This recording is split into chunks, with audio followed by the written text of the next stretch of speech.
প্রার্থী প্রত্যাশা করি।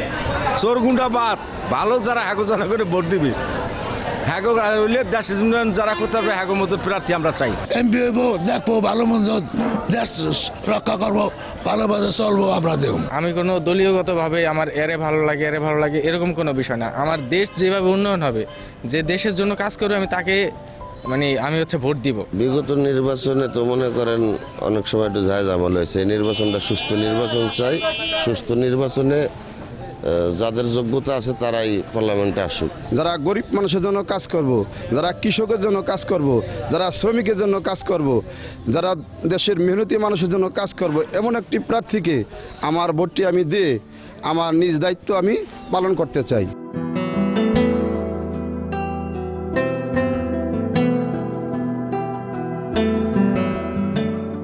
আমরা চাইতেছি যে দেশ যারা ভালোভাবে চালাতে পারবে, যারা জাতীয় সংসদে আইন প্রণয়নের জন্য যারা যোগ্য, যারা রাষ্ট্র চালানোর যোগ্য, এই ধরনের প্রার্থী আমরা চাই। শিক্ষিত, ভদ্র, সামাজিক, এই ধরনের প্রার্থী আমরা জনগণ চাইতেছি।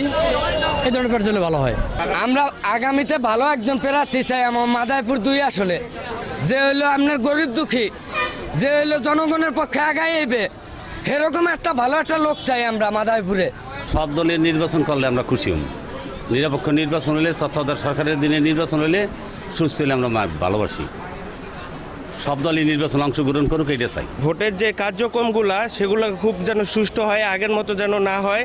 পোলিং অফিসার যারা আসছেন তারাও যেন সুষ্ঠুভাবে কাজ করে, এদিকে একটু দেখলেই আমাদের মতে ভালো হয় আর কি।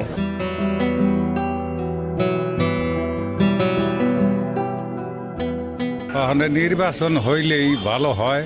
সুষ্ঠু নির্বাচন, পিয়ার বাদে আগে আমরা ব্যালট বাক্সে ভোট দিছি, সেটাই আমরা বুঝি ভালো। এই ভোট হইলেই ভালো, যার ভাগ্যে আছে হে হইল, না হয় না হইল, বুঝছেন।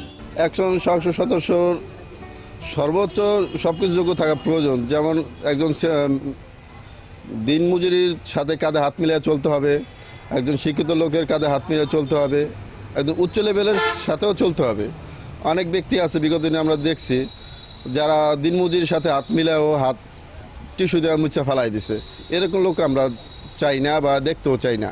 আমরা এরকম প্রার্থী চাই যে প্রার্থী দেখা যাচ্ছে যে এলাকার উন্নয়নমূলক কাজ করবে, মাদক ছিনতাই এগুলির প্রতিরোধ করবে। আমরা এরকম একটা প্রার্থী চাই। অনেক আনন্দ বোধ করতেছি, পিছনে আমরা ভোট দিতে পারি নাই, দিনের ভোট রাত্রে নিয়ে গেছে, এই কারণে এইবার আমরা আনন্দ পাই।